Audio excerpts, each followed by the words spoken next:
ओम शांति। 3 अक्टूबर 2023। बाबा के महावाक्य। मीठे बच्चे, गृहस्थ व्यवहार में रहते सबसे तोड़ निभाना है। नफरत नहीं करनी है, लेकिन कमल फूल के समान पवित्र जरूर बनना है। प्रश्न: तुम्हारी विजय का डंका कब बजेगा? वाह वाह कैसे निकलेगी? उत्तर: अंत समय, जब तुम बच्चों पर माया की ग्रहचारी बैठना बंद हो जाएगी, सदा लाइन क्लियर रहेगी, तब वाह वाह निकलेगी, विजय का डंका बजेगा। अभी तो बच्चों पर ग्रहचारी बैठ जाती है, विघ्न पड़ते रहते हैं। 3 पैर पृथ्वी के भी सेवा के लिए मुश्किल मिलते हैं, लेकिन वह भी समय आएगा जब तुम बच्चे सारे विश्व के मालिक होंगे। गीत। धीरज धर मनुआ। ओम शांति। बच्चे नंबरवार पुरुषार्थ अनुसार जानते हैं कि अभी पुराना नाटक पूरा हुआ है। दुख के दिन बाकी कुछ घड़ियां हैं और फिर सदा सुख ही सुख होगा। जब सुख का पता पड़ता है तो समझा जाता है यह दुखदाम है, वास्ट डिफरेंट है। अभी सुख के लिए तुम पुरुषार्थ कर रहे हो, समझते हो यह दुख का पुराना नाटक पूरा हुआ है। सुख के लिए अब बाप दादा की श्रीमत पर चल रहे हैं। कोई को भी समझाना बहुत सहज है। अभी बाबा के पास जाना है, बाबा लेने लिए आया है। गृहस्थ व्यवहार में रहते कमल फूल समान पवित्र हो रहना है। तोड़ जरूर निभाना है।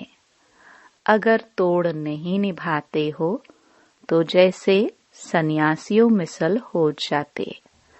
वह तोड़ नहीं निभाते हैं तो उनको निवृत्ति मार्ग हठ योग कहा जाता है। सन्यासियों द्वारा जो सिखलाया जाता है वह है हठ योग। हम राजयोग सीखते हैं जो भगवान सिखलाते हैं। भारत का धर्म शास्त्र है ही गीता। दूसरों का धर्म शास्त्र क्या है, उनसे अपना कोई तैलुक नहीं। तुम अभी गृहस्थ व्यवहार में रहते एक बार संन्यास करते हो, फिर 21 जन्म उसकी प्रारब्ध पाते हो। उनका है हद का संन्यास और हठ योग। तुम्हारा है बेहद का संन्यास और राजयोग। वह तो गृहस्थ व्यवहार छोड़ देते हैं। राजयोग का तो बहुत गायन है। भगवान ने राजयोग सिखलाया तो भगवान जरूर ऊंच ते ऊंच को ही कहेंगे। श्री कृष्ण तो भगवान हो न सके। बेहद का बाप है ही वह निराकार। बेहद की बादशाही वही दे सकते हैं। यहाँ गृहस्थ व्यवहार से नफरत नहीं की जाती। बाप कहते हैं यह अंतिम जन्म गृहस्थ व्यवहार में रहते पवित्र बनो। पतित पावन किसी सन्यासी को नहीं कहा जाता। सन्यासी खुद भी गाते हैं पतित पावन, उनको याद करते हैं। वह भी पावन दुनिया चाहते हैं, परंतु यह नहीं जानते कि वह दुनिया ही एक और है। जबकि वह गृहस्थ व्यवहार में ही नहीं है तो देवताओं को भी नहीं मानेंगे। वह कभी राजयोग सिखला न सके। न बाप कभी हठयोग सिखला सकते, न सन्यासी कभी राजयोग सिखला सकते। यह समझने की बात है। अभी दिल्ली में वर्ल्ड कॉन्फ्रेंस होती है, उनको समझाना है, लिखत में सभी को देना है। वहां तो मतभेद हो जाता है, लिखत में होगा तो सभी समझ जाएंगे उन्हों का उद्देश्य क्या है। अभी तुम समझते हो हम हैं ब्राह्मण कुल के, हम शूद्र कुल के मेंबर कैसे बन सकते हैं, व विकारी कुल में हम अपने को कैसे रजिस्टर्ड कर सकते हैं। इसलिए ना कर देते। हम हैं आस्तिक, वह है नास्तिक। वह है ईश्वर को न मानने वाले, हम हैं ईश्वर से योग रखने वाले। मतभेद हो जाता है, समझाया जाता है। जो बाप को नहीं जानते वह नास्तिक है, तो बाप ही आकर के आस्तिक बनाएंगे। बाप का बनने से बाप का वर्षा मिल जाता है। यह बड़ी गुह्य बातें हैं। पहले पहले तो बुद्धि में यह बिठाना है कि गीता का भगवान परम पिता परमात्मा है। उसने ही आदि सनातन देवी देवता धर्म स्थापन किया। भारत का देवी देवता धर्म ही मुख्य है। भारत खंड का कोई तो धर्म चाहिए ना। अपने धर्म को भूल गए हैं। यह भी तुम जानते हो कि ड्रामानुसार भारतवासियों को अपना धर्म भूल जाना है। तब तो फिर बाप आकर के स्थापन करे, नहीं तो फिर बाप आए कैसे। कहते हैं जब जब देवी देवता धर्म प्रायलोप हो जाता है तब मैं आता हूँ। प्रायलोप जरूर होना ही है। कहते हैं न, बैल की एक टांग टूट गई है, बाकी टांग पर खड़ा है, तो मुख्य है ही 4 धर्म। अभी देवता धर्म की टांग टूट पड़ी है, यानी वह धर्म गुम हो गया है। इसलिए बड़ के झाड़ का मिसाल देते हैं कि इसका फाउंडेशन सड़ गया है, बाकी टाल टालियां कितनी खड़ी हैं, तो इनमें भी फाउंडेशन देवता धर्म है ही नहीं। बाकी सारी दुनिया में मठ पंथ आदि कितने हैं। तुम्हारी बुद्धि में अभी सारी रोशनी है। बाप कहते हैं तुम बच्चे इस ड्रामा को जान गए हो। अब यह सारा झाड़ पुराना हो गया है। कलयुग के बाद सतयुग जरूर आना है। चक्कर को फिरना जरूर है। बुद्धि में यह रखना है। अब नाटक पूरा हुआ है, हम जा रहे हैं। चलते फिरते उठते बैठते भी याद रहे, अब हमको वापस जाना है। मन मना भव मध्याजी भव का यही अर्थ है। कोई भी बड़ी सभा में भाषण आदि करना है तो यही समझाना है। परमपिता परमात्मा फिर से कहते हैं कि हे बच्चे, देह सहित देह के सब धर्म त्याग, अपने को आत्मा समझ, बाप को याद करो तो पाप खत्म होंगे। मैं तुमको राजयोग सिखलाता हूँ। गृहस्थ व्यवहार में रहते कमल फूल समान बन मुझे याद करो। पवित्र रहो, नॉलेज को धारण करो। अभी सब दुर्गति में हैं। सतयुग में देवताएं सदगति में थे, फिर बाप ही आकर सदगति करते हैं। सर्वगुण संपन्न, 16 कला संपूर्ण, यह है सद्गति के लक्षण। यह कौन देते हैं? बाप। उनके फिर लक्षण क्या है? वह ज्ञान का सागर है, आनंद का सागर है। उनकी महिमा बिल्कुल अलग है। ऐसे नहीं कि सब एक ही है। एक बाप के बच्चे सभी आत्माएं हैं। प्रजापिता के ही औलाद होते हैं। अब नई रचना रची जाती है। प्रजापिता की औलाद तो सब हैं, परंतु वे लोग इन बातों को जानते नहीं। ब्राह्मण वर्ण है सबसे ऊंच। भारत के ही वर्ण गाए जाते हैं।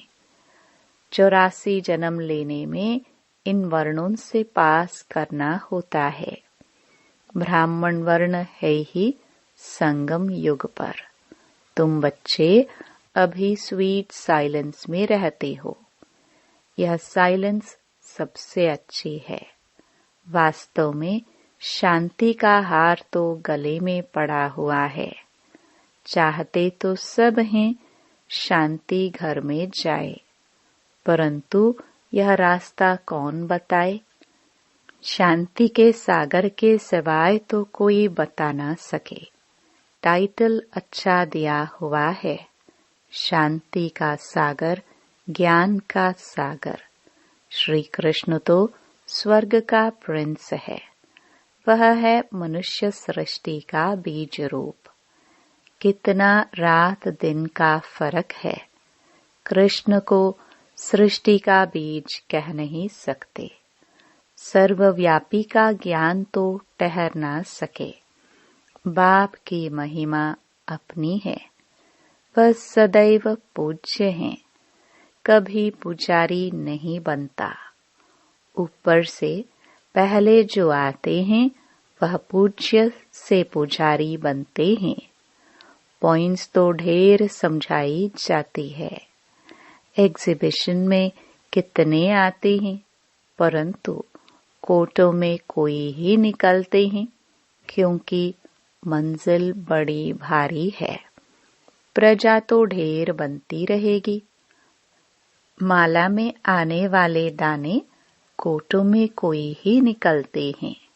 नारद का भी मिसाल है। उनको कहा, तुम अपनी शक्ल देखो, लक्ष्मी को वरने लायक हो। प्रजा तो बहुत बननी है।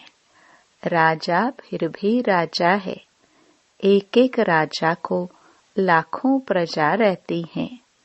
पुरुषार्थ तो ऊंच करना चाहिए। राजाओं में भी कोई बड़ा राजा, कोई छोटा राजा है। भारत में कितने राजाए थे। सतयुग में भी बहुत महाराजाए होते हैं। यह सतयुग से लेकर चला आया है। महाराजाओं को बहुत प्रॉपर्टी होती है, राजाओं को कम। यह है श्री लक्ष्मी नारायण बनने की नॉलेज। उसके लिए ही पुरुषार्थ चलता है। पूछते हैं, लक्ष्मी नारायण का पद पाएंगे या राम सीता का? तो कहते हैं, हम तो लक्ष्मी नारायण का ही पद पाएंगे। माँ बाप से पूरा वर्षा लेंगे। यह तो वंडरफुल बातें हैं ना। और कोई जगह यह बातें हैं नहीं, न कोई शास्त्रों में है। अब तुम्हारी बुद्धि का ताला खुल गया है। बाप समझाते हैं, चलते फिरते ऐसे समझो हम एक्टर्स हैं। अब हमको वापस जाना है। यह याद रहे, इनको ही मनमना भव, मध्याजी भव कहा जाता है।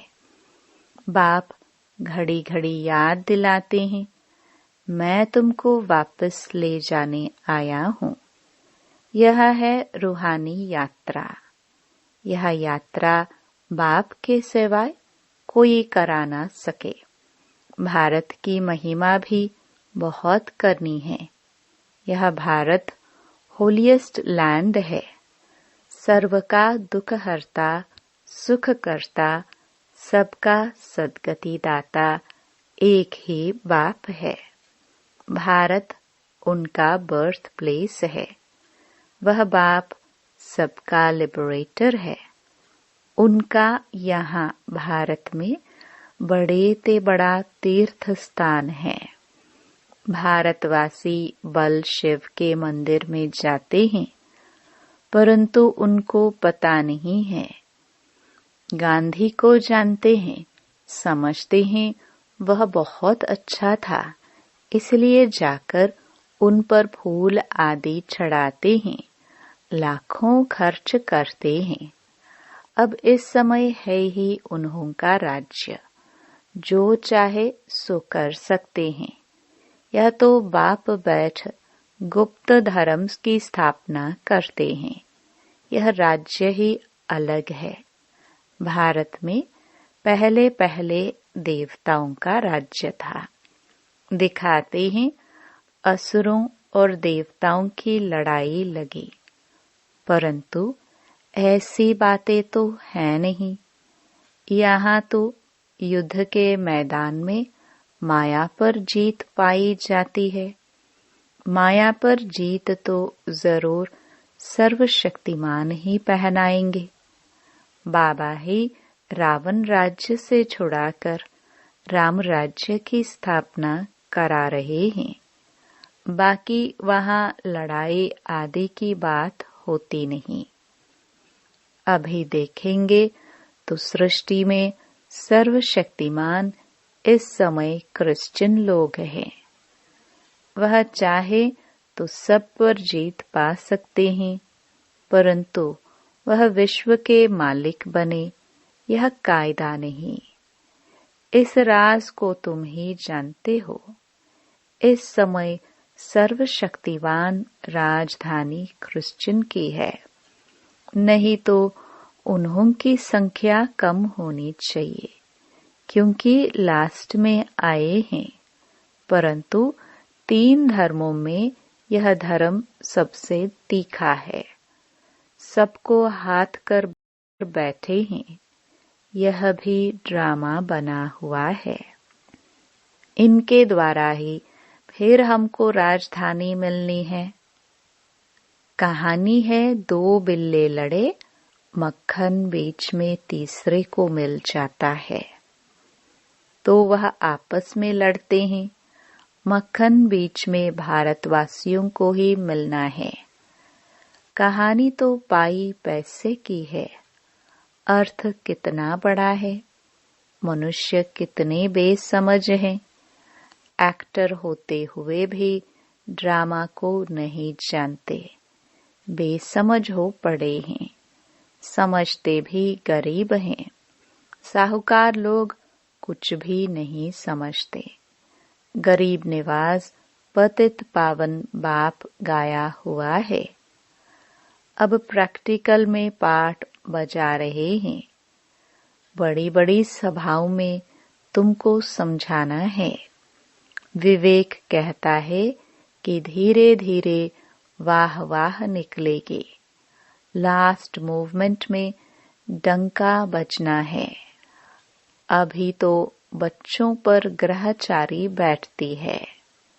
लास्ट मोमेंट में डंका बजना है। अभी तो बच्चों पर ग्रहचारी बैठती है। लाइन क्लियर नहीं। विघ्न पड़ते रहते हैं। यह भी ड्रामानुसार पढ़ते रहेंगे। जितना पुरुषार्थ करेंगे उतना ऊंच पद पाएंगे। पांडवों को 3 पैर पृथ्वी के नहीं मिलते थे। अभी का यह गायन है, परंतु वह किसको पता नहीं है कि वही फिर प्रैक्टिकल में विश्व के मालिक बने। तुम बच्चे अब जानते हो, इसमें अफसोस नहीं किया जाता। कल्प पहले भी ऐसे हुआ था। ड्रामा के पट्टे पर खड़ा रहना चाहिए, हिलना नहीं चाहिए।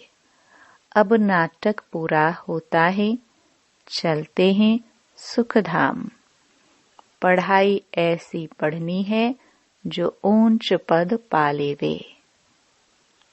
अच्छा, मीठे मीठे सिखिलदे बच्चों प्रति माता पिता बाप दादा का याद प्यार और गुड मॉर्निंग। रूहानी बाप की रूहानी बच्चों को नमस्ते। धारणा के लिए मुख्य सार।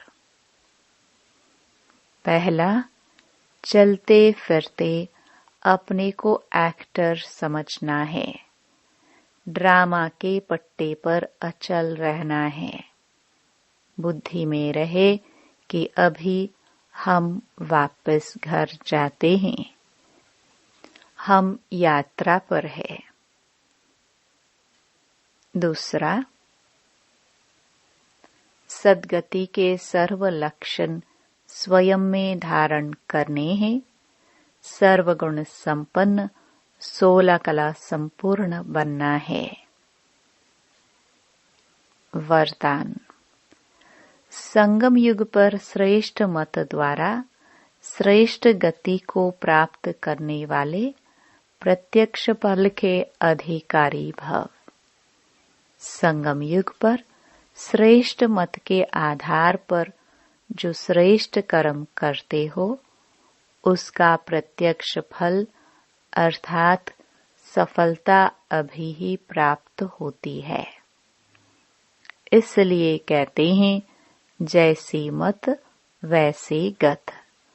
वो लोग समझते हैं मरने के बाद गति मिलेगी, लेकिन आप बच्चों को इस अंतिम मर्जीवा जन्म में हर कर्म की सफलता का फल अर्थात गति प्राप्त होने का वरदान मिला हुआ है। आप भविष्य के इंतजार में नहीं रहते, अभी अभी करते और अभी अभी प्राप्ति का अधिकार मिल जाता। इसको ही कहते हैं रचयिता का रचना से सच्चा प्यार। स्लोगन।